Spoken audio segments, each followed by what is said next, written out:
Buenas tardes amigos a su programa Gran Impacto, Colisión de Ideas. Hoy vamos a tener un tema muy interesante del cual se está hablando muchísimo en estos momentos en las redes sociales, en los periódicos, etcétera. Es el caso de los llamados los papeles de Panamá. Es realmente el tema del momento porque afecta a muchísimas personas importantes de muchísimos países, incluyendo a un buen número de gobernantes de países importantes, como por ejemplo el Reino Unido, o sea, Inglaterra, Argentina, Rusia, Francia, etc.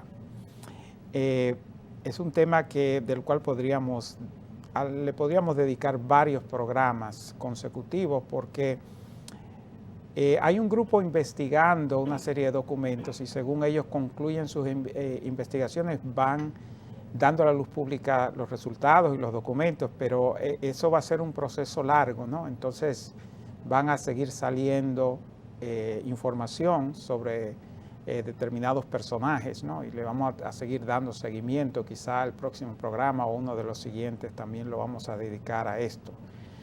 Les recordamos que si podemos ver ahora nuestra diapositiva, la pantalla del televisor,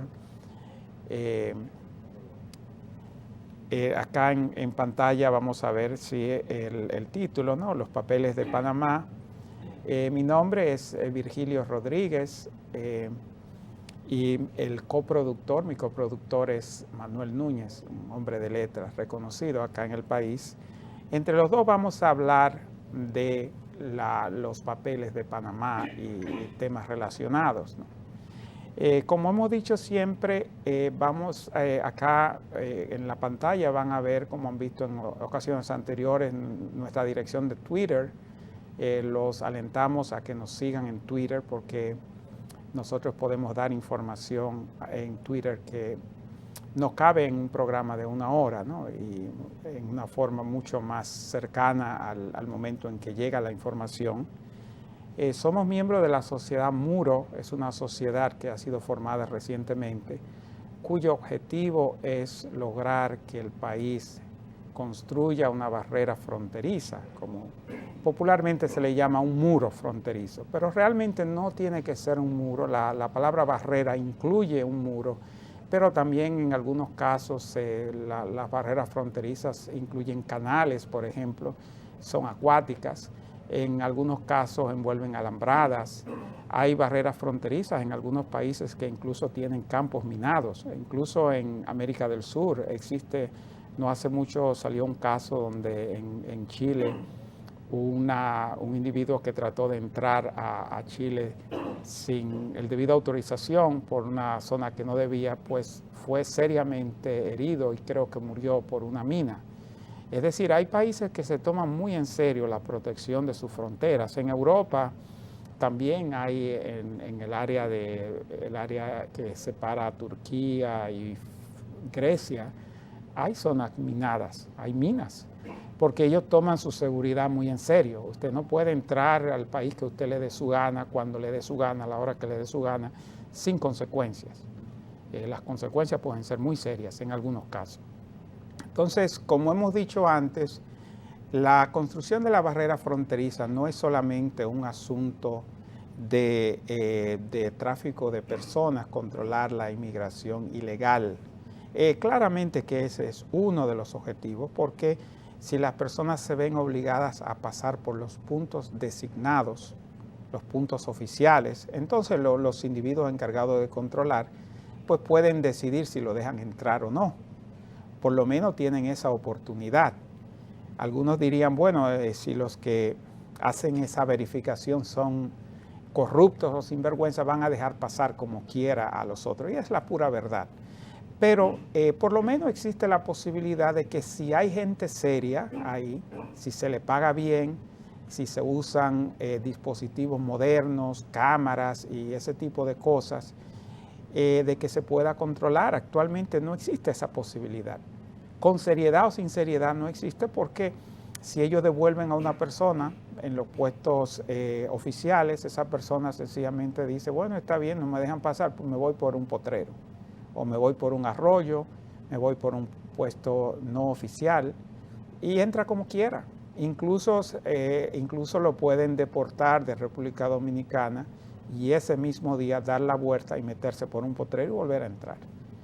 Y no son solamente los inmigrantes ilegales, también hay problemas con traficantes de todo tipo de cosas, de armas, de drogas, que pueden hacer lo mismo, porque si los inmigrantes ilegales no se pueden controlar, pues tampoco se pueden controlar otros, que los criminales, los secuestradores, los cuatreros, toda una serie de individuos, ¿no?, que son muy malos, que entran a República Dominicana a hacer daño o que entran y salen y que hay que controlarlo de alguna forma.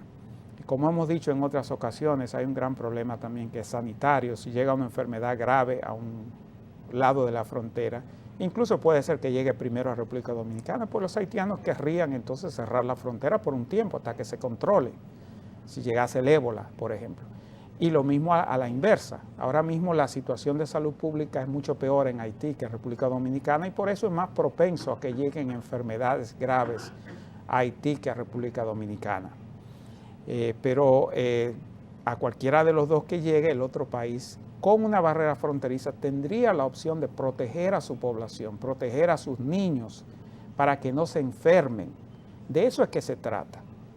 Y la verdad es que da pena y vergüenza. Yo quisiera a veces que me dieran una lista de las personas que se oponen a que se haga un muro, para saber quiénes son. Porque es que uno no se imagina que puedan oponerse a una cosa así. Que quieran arriesgarse a que los niños de ellos mismos, porque ellos pueden tener hijos, a que se enfermen por una oposición irracional a algo que es sumamente necesario. Y yo creo que muchos de los que se oponen lo hacen porque no son sinceros. Dejémoslos ahí, no son sinceros. Yo creo que ellos saben lo que le estamos diciendo ahora mismo. Entonces vamos a ver si se logra la barrera fronteriza. Es sumamente importante. En su debido momento vamos a solicitar a la colectividad que nos apoye económicamente también, porque es necesario para hacer cualquier cosa. Se necesitan recursos materiales. Y no es solamente, vamos a decir, que nos regalen bloques y cosas así, porque una barrera fronteriza no la podemos hacer sin la colaboración de las autoridades. Hay que hacer un trabajo completo, ¿no? Un trabajo de educación del pueblo, un trabajo de convencimiento de las personas que están en el poder. Hay que convencerlos de que a ellos les conviene hacer lo que el pueblo necesita, que les conviene y que si no lo hacen van a tener consecuencias, que van a haber consecuencias. También necesitamos convencer, por ejemplo, a los empresarios, ¿no? Algunos me han dicho que algunos se oponen. Yo todavía no lo quiero creer, pero parece que es cierto, o por lo menos alguna gente cree que sí. Hay que convencerlos. Y nosotros, si tenemos los recursos, los convencemos seguro a todos ellos, uno por uno, de que la barrera fronteriza es una necesidad, es un imperativo nacional, es una prioridad nacional. Ya debió haberse hecho hace mucho.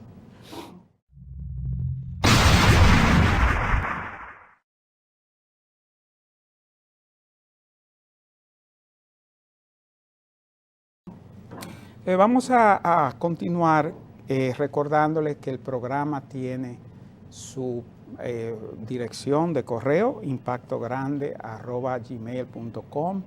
También con esa dirección de correo pueden encontrar fácilmente la cuenta de YouTube, donde pueden ver videos de todos los programas que hemos hecho, desde el primero hasta el último. El primero fue dedicado al espionaje electrónico, el segundo también, y hemos cubierto otros temas que quizás algunos de ustedes no vieron. Pueden ir a YouTube y encontrar los videos, pueden verlos no necesariamente continuos, pueden ver una porción hoy, otra porción mañana, pueden cambiar, saltar algunos segmentos, etcétera.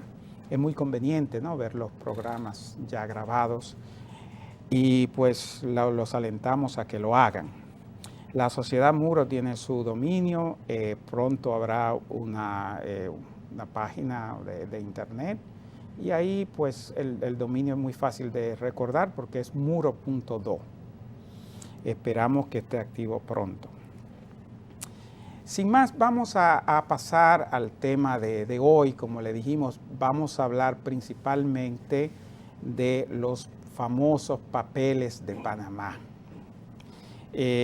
Con relación a los papeles de Panamá, vamos a ir por partes. Primero, los papeles de Panamá tienen que ver con algo que se llama compañías de offshore, que nosotros la vamos a traducir como compañías de ultramar.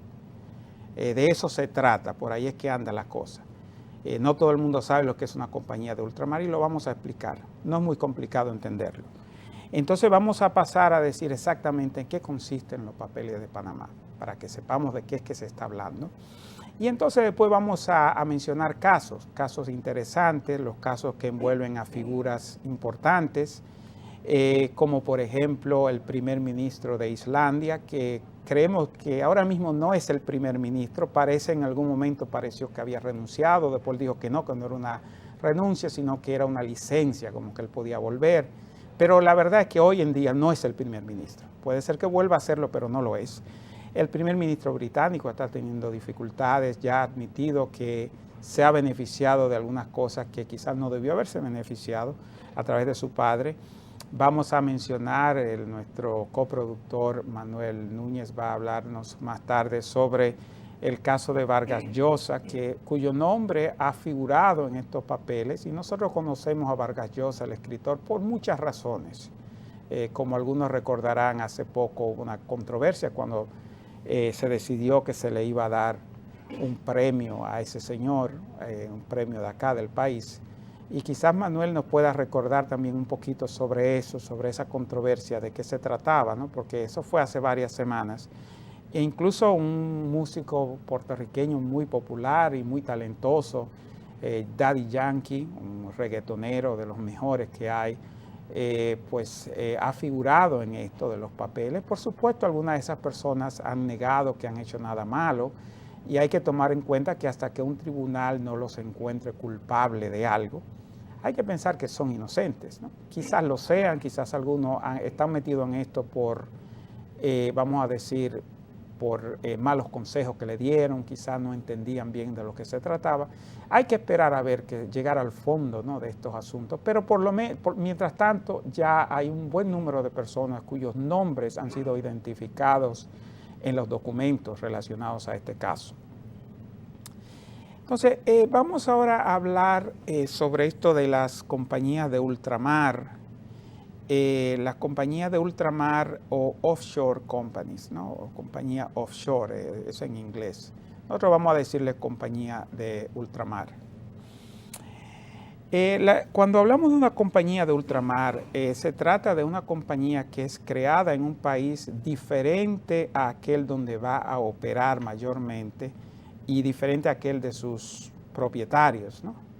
Es decir, si un dominicano va y crea una compañía, por ejemplo, en las Bahamas, con el objetivo de usar esa compañía aquí en República Dominicana o en un tercer país, eso sería una compañía de ultramar. Por lo contrario, si un panameño crea una compañía en Panamá para hacer negocios en Panamá, ya ahí no sería una compañía de ultramar, sería una compañía panameña trabajando en Panamá, que es el caso más común. Entonces, ¿por qué a alguien se le va a ocurrir eso, ¿no?, de ir a otro país a crear una compañía para usarla en un tercer país específicamente? Bueno, hay diversas razones, depende del caso, depende de las personas, ¿no? Por lo general pueden haber ventajas de impuestos, ventajas impositivas, es decir, a través de esa compañía, operando de esa manera, se terminan pagando menos impuestos y quizás se pagan menos impuestos legalmente, pero quizás no legalmente, ¿no? Eso va a depender del caso. También a veces la gente hace eso por asuntos de anonimidad, de confidencialidad, porque esas compañías, ellos hacen negocio a través de las compañías y a veces no se sabe bien de quiénes son. La gente dice, bueno, es una compañía extranjera que está haciendo esto, pero sí es extranjera, pero realmente es una persona del país, ¿no?, que la ha construido, pero no está muy claro, ¿no?, quién es el dueño. De alguna forma a veces se pueden burlar ciertas reglas a través así de esa forma, que si es una compañía dominicana que lo hace, tiene que cumplir ciertas reglas, pero si es una extranjera no se le exigen, y entonces en ese caso resulta conveniente hacerlo de esa manera. Entonces también se pueden usar para asuntos de blanqueado de capitales, ¿no? Eso, depende del caso, ¿no? No todo el mundo que tiene una compañía de esta está en eso, pero es posible que esa sea una de las razones. Entonces, dependiendo de las razones, pues el lugar que se escoge para esa compañía va a variar. A menudo se escogen lugares que se consideran paraísos impositivos o paraísos fiscales. Se le llama así porque por lo general se pagan muy pocos impuestos, mucho menos de lo que uno pagaría si la compañía estuviera en otro país. Entonces eso le da una serie de ventajas, ¿no? De que porque la compañía está basada en determinado país, se pagan menos impuestos, ¿no? Que si la compañía estuviera basada en el país de los dueños, ¿no? O en el país donde la compañía va a operar. Entonces, a veces también se buscan lugares donde las regulaciones son muy favorables, donde se hace muy fácil, por ejemplo, tener cuentas anónimas, cuentas secretas, donde las transferencias de dinero no hay tantas reglas, ¿no? Entonces por eso se escogen esos lugares. Por ejemplo, algunos de los lugares donde normalmente se hacen este tipo de compañías, Belice en Sudamérica, hay varias islas del Caribe, las Islas Vírgenes Británicas, Anguilla, hay otras islas de Asia y por supuesto Panamá. De eso se trata, ¿no? La conversación de hoy. Entonces, ¿en qué consisten los famosos papeles de Panamá? Porque aquí hemos hablado de la compañía de ultramar, pero no de los papeles de Panamá. Los papeles de Panamá básicamente son un conjunto de documentos que pertenecían a una compañía panameña que se encargaba precisamente de constituir compañías de este tipo, compañías de ultramar.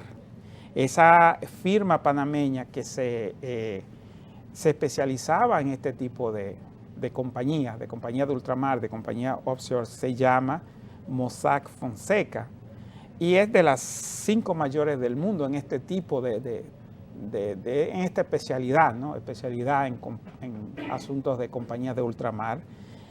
Y en algunos medios dicen que es una compañía, una firma que se especializa en evasión de impuestos. Naturalmente la firma no lo admite, ¿no? Ellos no piensan que están ayudando a nadie a evadir impuestos, sino que están más bien siguiendo las reglas, pero tratan de seguirlas de una forma que es beneficiosa para sus clientes, ¿no? Y para que sus clientes paguen menos impuestos, pero supuestamente dentro de las reglas, ¿no? Eso es lo que ellos entienden que están haciendo, pero naturalmente no todo el mundo está de acuerdo con que están haciendo eso, sino creen que quizás están haciendo otras cosas.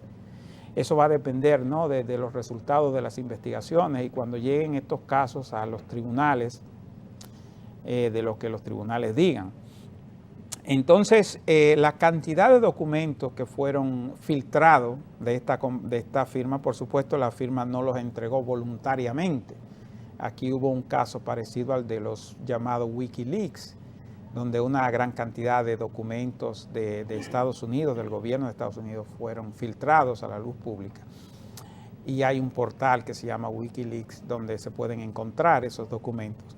Pues en este caso fueron todavía más, la filtración fue mucho mayor. Se está hablando de 11 millones y medio de documentos confidenciales que fueron filtrados. En esos documentos hay información sobre más de 200,000 compañías de ultramar de las que estamos hablando. Y se pueden ver en la identidad de los accionistas de esas compañías y de los directores, de los ejecutivos de esa compañía. O sea, no es solamente el nombre de las compañías, también quiénes están detrás de esa compañía, que es muy importante. y cubre hasta 40 años de trabajo de esa firma.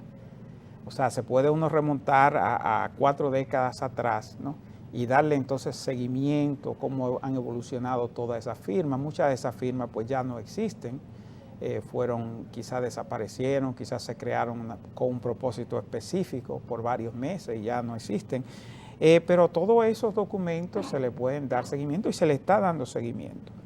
Y básicamente los documentos muestran cómo individuos muy ricos del mundo, y en algunos casos individuos muy importantes en términos también de posiciones públicas, escondían su fortuna, porque en la mayoría de los casos uno de los objetivos de estas compañías era esconder las riquezas, ¿no?, de los dueños de las compañías.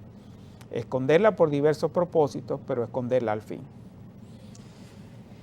¿Quiénes están haciendo esa investigación? Vamos a decir ahora, sí, exacto. Los que están haciendo esa investigación se llama el Consorcio Internacional de Periodistas de Investigación. La investigación base se ha hecho sobre 12 meses y envuelve a un equipo de 370 periodistas de más o menos 100 medios de 76 países del mundo. O sea, es un equipo verdaderamente internacional de periodistas que ha estado trabajando en estos documentos, una gran cantidad de documentos, ¿no? Como ustedes se pueden imaginar, 11 millones de documentos para poderlo ir revisando, ¿no?, y tratando de ver las conexiones entre unos y otros. Se requieren muchas personas, 370 periodistas. Ya ha habido controversia sobre el asunto de quienes han costeado este trabajo. Ha habido controversia, se ha asociado que la Agencia Internacional de Desarrollo de Estados Unidos, la USAID, ha estado envuelta en esto. Y una vez que una agencia de un gobierno se mete a dar dinero para un trabajo, pues eso como que lo enturbia, ¿no? Porque entonces se crea la percepción, aunque sea falsa, de que las personas que están envueltas en la investigación ya han caído sobre la influencia de aquellos que están dando el dinero.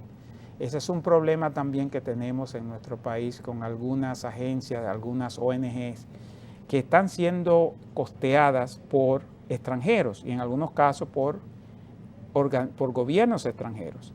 Entonces, cuando usted ve que una ONG, por muy prestigiosa que se crea que es o sea, está costeada por gobiernos extranjeros, pues la pregunta es inmediata. ¿Están ellos sirviendo a los intereses de ese gobierno o sirviendo a los intereses del pueblo dominicano? Bueno, si los ejecutivos, los sueldos de esos ejecutivos y de los trabajadores de esa ONG están siendo pagados por un gobierno extranjero, ¿cree usted que cuando haya un problema entre el gobierno extranjero y el pueblo dominicano, esa gente van a arriesgar sus sueldos para defender al pueblo dominicano? Pues si usted lo cree, bueno, creo que usted es medio inocente, yo no lo creo. Ellos van a defender sus sueldos, viven de eso, le pagan la educación a sus hijos de eso, comen de eso, pagan los pagarés de sus vehículos de eso. Entonces, cuando haya problemas, situaciones en que los intereses del pueblo dominicano estén en contraposición con los intereses de los gobiernos que costean esas ONG, las ONG se van a ir por el lado de los gobiernos que la costean. Algunas de ellas ahora entonces quieren ahora que el pueblo las utilice como árbitros. Árbitros porque usted no tiene calidad moral para ser árbitro, señor. ¿Quiere que se lo diga más claro de ahí? No nos obliga a decirle las cosas más claras de la cuenta. Usted es un agente de un gobierno extranjero. No tiene calidad para ser árbitro de nada. Si usted quiere vivir de eso, viva, pero no quiera darse la hora de que el pueblo dominicano tiene que confiar en usted. ¿Confiar en usted por qué? Mejor confiar en el gobierno que le da el dinero a usted, que le paga a usted. Tiene más sentido, ¿no? Entonces, bueno, volviendo a esto de los analistas, pues el asunto de que ellos hayan recibido fondos de un gobierno extranjero, pues eso ya le trae un poco de lodo, ¿no? Al trabajo, pero eso no significa que todo lo que ellos hagan y digan es falso, ¿no? Es sencillamente, hubiera sido mejor que ellos no tomaran fondos de eso, de ningún gobierno.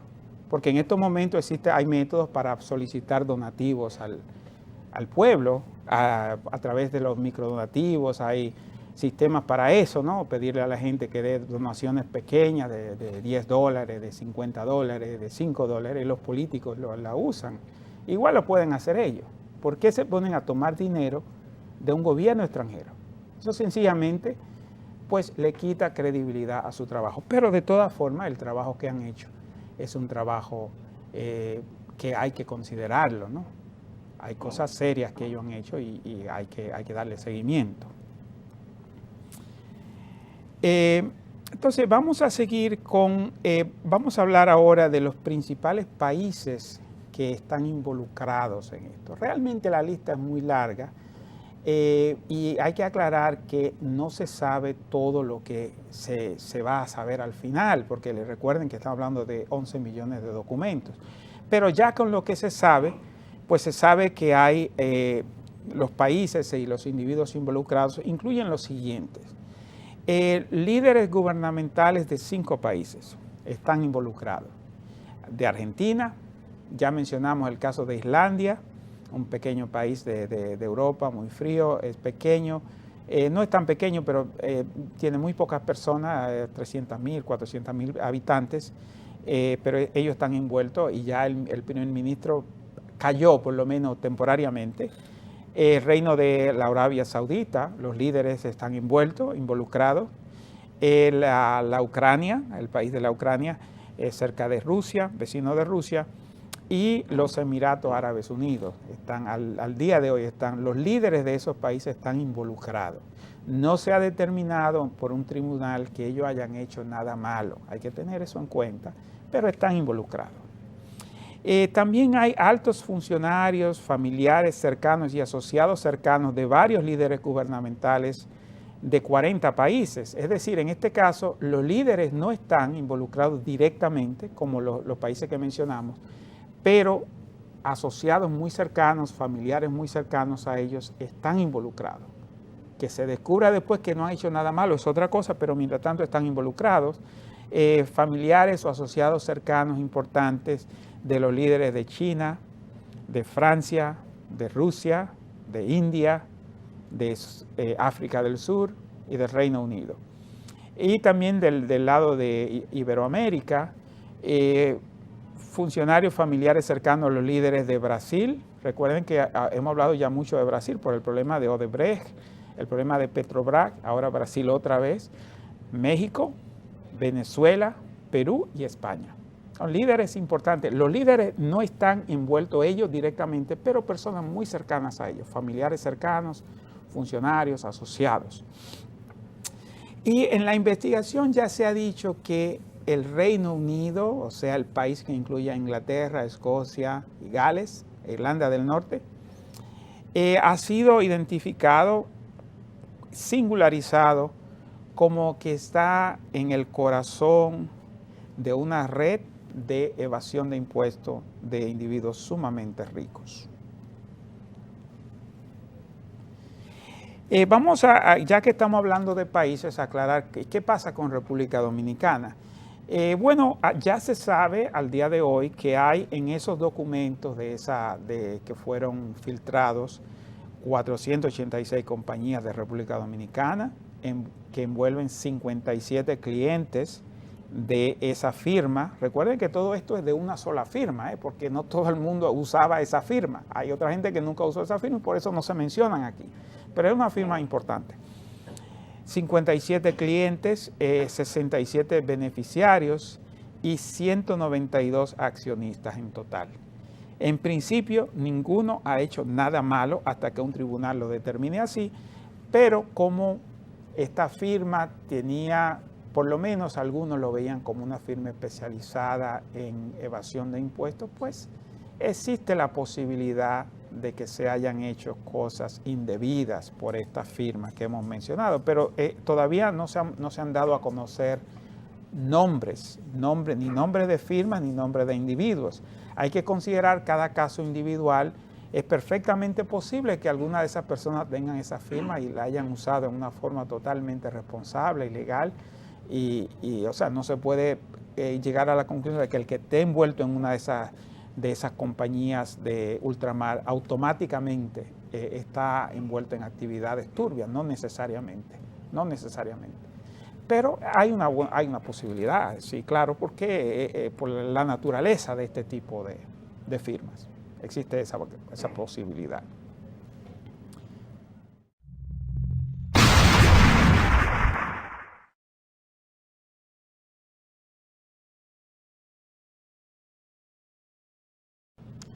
Continuamos, señores, mencionando algunos casos, ¿no? Ya hablamos del señor de Islandia, el primer ministro de Islandia o ex primer ministro, no se sabe bien porque él como que renunció, pero después como que dijo que no había renunciado, que era una licencia, etcétera. El principal problema de él es que él estuvo envuelto en una compañía en las registrada con las Islas Vírgenes, ¿no? Estaba envuelto en las Islas Vírgenes y tenía acciones por valor de 4 millones en 3 bancos de Islandia que colapsaron, ¿no? Entonces por ahí es que ha venido el problema de él, ¿no? Porque hubo ese colapso de esos bancos, el pueblo perdió dinero, el Estado perdió dinero y se cree que esas compañías de alguna forma son parte del problema, ¿no? El caso del primer ministro británico, el señor David Cameron, él está en problemas en estos momentos porque su padre tenía una de estas firmas de ultramar y alegadamente él evitó pagar impuestos en Gran Bretaña, en Gran Bretaña, usando el truco de contratar a algunos residentes de las Bahamas para que firmaran los papeles, ¿no? Era como una especie de asunto donde habían testaferros y a través de esos testaferros ellos evitaban pagar algunos impuestos, ¿no? Entonces ya el señor Cameron ha admitido que él se benefició, aunque la compañía era de su padre, él se benefició de esa compañía, entonces él ahora está en problemas por eso. Ya hay gente especulando que él pronto renunciará, ¿no? Porque en algunos países este tipo de cosas son fatales, no se juega con esto. Vamos a seguirle dando seguimiento, ¿no? Esto es un problema que pica y se extiende, como se dice en béisbol. El presidente argentino Mauricio Macri también ha tenido problemas porque supuestamente él no había hecho público que estaba conectado con una de estas compañías de ultramar que fue incorporada en las Bahamas en el 98 y que se disolvió en el 2009, o sea, duró más o menos 10 años. El señor Macri, su padre y hermano eran directores de la compañía.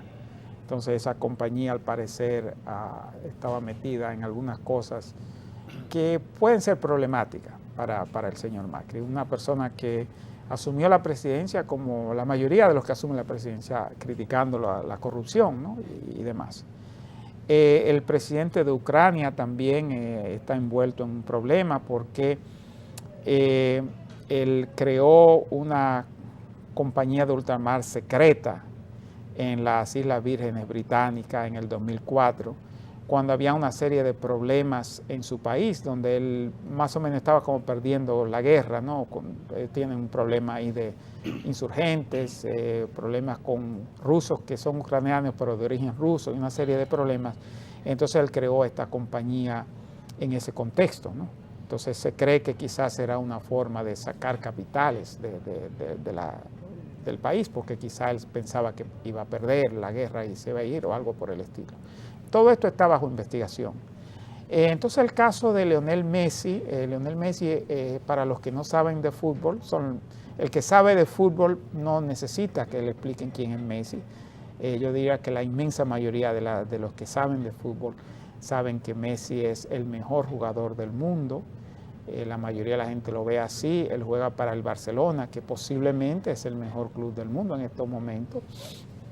Y ya él ha tenido unos problemas por asuntos de posible evasión de impuestos en España, ¿no? No relacionado con este caso, pero ahora el nombre de él o de sus asociados han aparecido, ¿no? en esta filtración. Y de nuevo hay que investigar esto. No se ha determinado por ningún tribunal que Messi ha hecho nada malo. Puede ser que no haya hecho absolutamente nada malo, pero ya está involucrado. Hay que investigar más.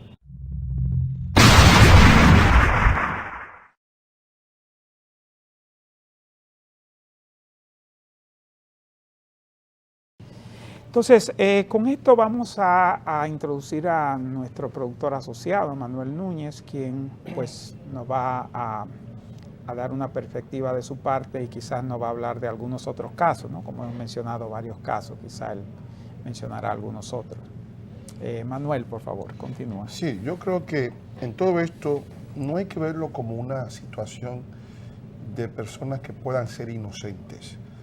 Las sociedades offshore se crean para ocultar capitales y para evadir impuestos. O sea que ya hay una cierta culpabilidad. De hecho, las revelaciones que se han hecho en España incluyen al rey de España, incluyen a su yerno, al señor Urdangarín, que tenía una combinación con una sociedad establecida en Belice,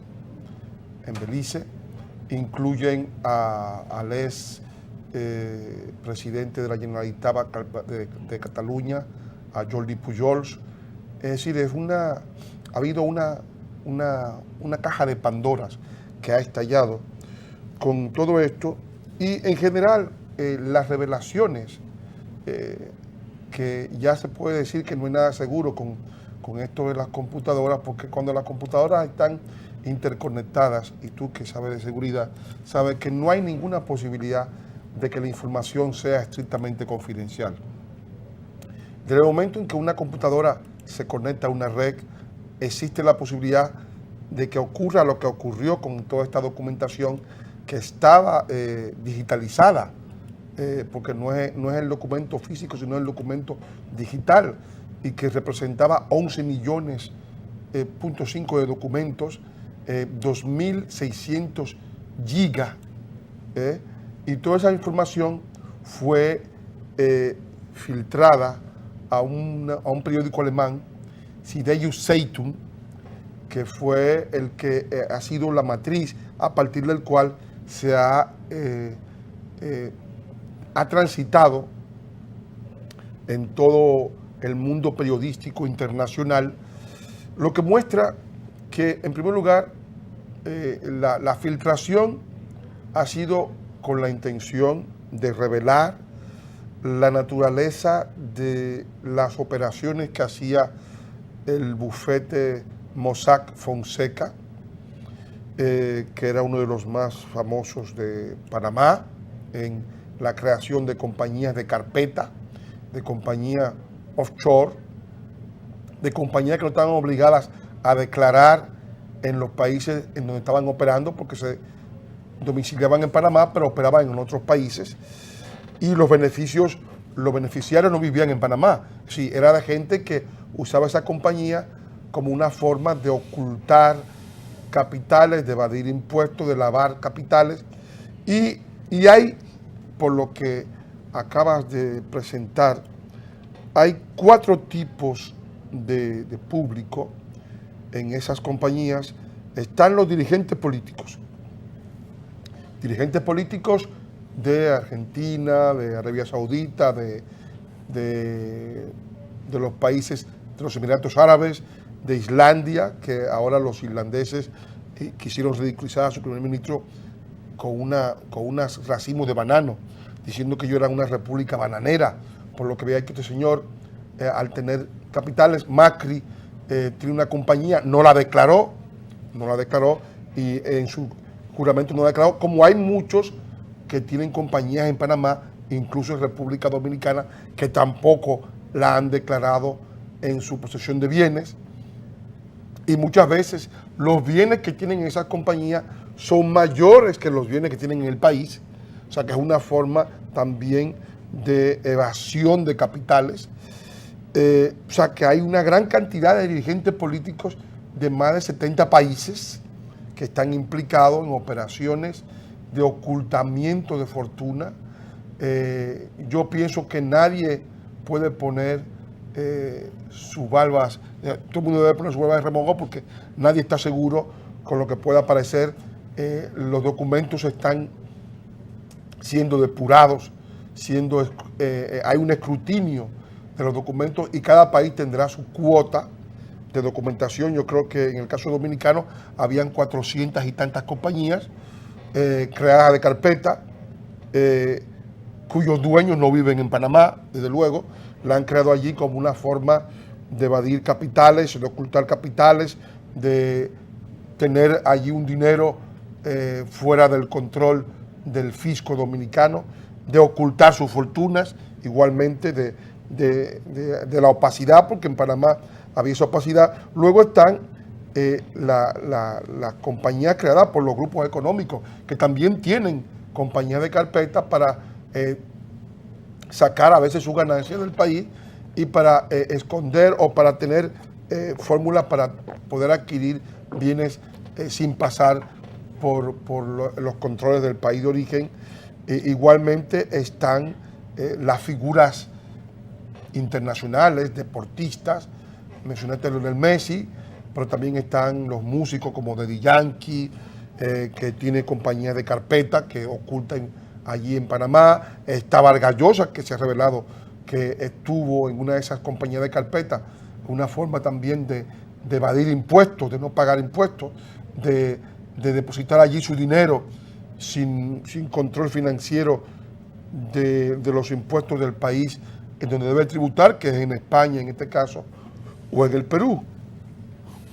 Y igualmente allí están, y esto también no es un secreto, están las compañías del crimen organizado, porque también el crimen organizado utiliza compañías de carpeta. O sea, de hecho, las compañías de carpeta, las compañías offshore, son por lo general compañías, son las formas de operaciones de la Cangreta italiana, de la Cosa Nostra, es decir, de todos los grupos que tienen una gran cantidad de capitales que no tienen la posibilidad de blanquearlos, y una forma de blanquearlos es creándole una identidad en un domicilio legal extranjero, a partir del cual ese dinero pasa luego, ya una vez lavado, a la economía formal. Así que si tenemos realmente un conjunto de revelaciones que apenas empiezan, yo creo que este ha sido el mayor terremoto económico y financiero de toda la historia. A partir de ahora habrá que decir un antes y un después, un antes y un después de las revelaciones del bufete Mossack Fonseca. Yo pienso que el después va a generar el conocimiento del funcionamiento de los paraísos fiscales. Cada vez más hay más restricciones a los paraísos fiscales. Ya Suiza ha tenido que renunciar en una gran porción al secreto bancario, porque se decía que Suiza era la protectora de todos los delincuentes del mundo. Todos los dictadores del mundo tenían sus fortunas en Suiza. Los gorilas de África, de América Latina, que digamos, hacían toda una especie de exacción de los pueblos, invertían esas fortunas directamente en los bancos suizos, y esos bancos suizos servían de ocultamiento de toda la injusticia que padecían estos países. A partir de ahora, con todos los últimos casos que ha habido en Suiza, pues una gran parte de los capitales se han ido a Dubái, que se ha convertido también en una gran plaza financiera, al Oriente Medio, porque allí ellos han comprendido que una de las formas de atraer capitales y de tener grandes ganancias es convertir su país en un paraíso fiscal, ¿no? Como ocurre con algunas islas que no tienen grandes riquezas, Bahrein, es decir, que son paraísos fiscales y que tienen en su haber, su único recurso es que usan la soberanía nacional para ocultar y encubrir todos los robos y todas las extracciones y todos los ocultamientos de fortuna y todas las evasiones de impuestos del mundo. Sí, fíjate, Manuel, tú mencionaste el caso de Vargas Llosa, y vamos a aclarar que él niega, ¿no?, que haya hecho nada malo, como la mayoría de ellos niegan. Pero es un caso interesante en cuanto a que él tenía planes de una compañía esta de carpeta o de ultramar, y días antes de recibir el premio Nobel, él como que la echó para atrás, ¿no? Entonces la gente ha pensado de que quizás eso indica que él sabía que esa compañía era algo medio turbio y que en cuanto al premio Nobel, eso le podía traer algún tipo de problemas, ¿no? Entonces, otra cosa interesante es una declaración que él dio en algún momento. Él dijo lo siguiente: si un gobierno abruma con impuestos, los contribuyentes se ven tentados a evadir. Entonces las personas han puesto, han conectado, ¿no?, esa declaración. De todos modos se sabe ya que él podrá ahora mismo decir que no estuvo allí, pero de hecho hay el Confidencial, que es un periódico que dirige Pedro J. Ramírez, que es uno de los grandes periodistas de España y además amigo de Vargas Llosa, coloca la revelación de que él estuvo en una de esas compañías de carpeta ocultando su fortuna, quizás no todo en el Mossack Fonseca, porque el Mossack Fonseca no es más que un bufete. Hay otras firmas que tienen también, claro. Hay muchos peces gordos que se van a quedar ahora mismo escondidos. Porque no están en esa compañía. No usaron esa firma, que es una de las más conocidas y de las más poderosas de Panamá. Pero es un hábito entre los artistas y gente que maneja grandes fortunas, ya sea por derechos de autor, como ocurre, por ejemplo, con el caso del cineasta Pedro Almodóvar, que ya está directamente implicado y aparece en los papeles de Mossack Fonseca. Lionel Messi aparece, pero también aparece Jenkins, otros periodistas. Sí, hay un montón de personajes que van a aparecer, porque una de las formas, estos personajes que ganan mucho dinero, que ganan 2 y 3 y 4 millones de euros por año, pues se ven tentados a no pagar los impuestos, a no tributar, porque a veces lo ponen a tributar por un 30% de su fortuna y prefieren depositarlo en esas cuentas directamente y ahorrarse ese dinero o no entregarlo al fisco de su país. Y eso evidentemente sirve a la opacidad de todo el negocio, porque en la opacidad del negocio no solamente están personas que son evasores de impuestos, también están personas que blanquean capitales provenientes del narcotráfico, del crimen organizado, de la prostitución y de todos los mecanismos ilegales de creación de fortuna. Y entonces están todos mezclados, entonces nadie quiere aparecer, ¿no?, como que es parte de ese mundo, porque es un mundo en que tiene esa connotación de que acude a él está operando en un conjunto donde hay una gran parte de la economía que se puede llamar la economía cloaca del mundo. Sí. Vamos a leer, como Daddy Yankee es una persona muy popular aquí en República Dominicana, tiene muchos fanáticos. Vamos a leer la declaración que su equipo legal ha dado. Él no ha admitido absolutamente nada y dice incluso que no está conectado con esa firma. Entonces lo que dice el equipo legal es lo siguiente: rechazamos cualquier vínculo de nuestro cliente con esta investigación periodística, o sea, con lo de los papeles de Panamá.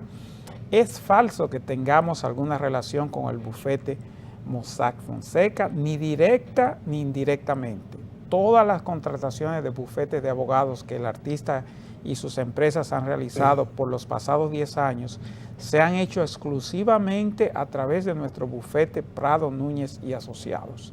Eso es lo que ellos dicen.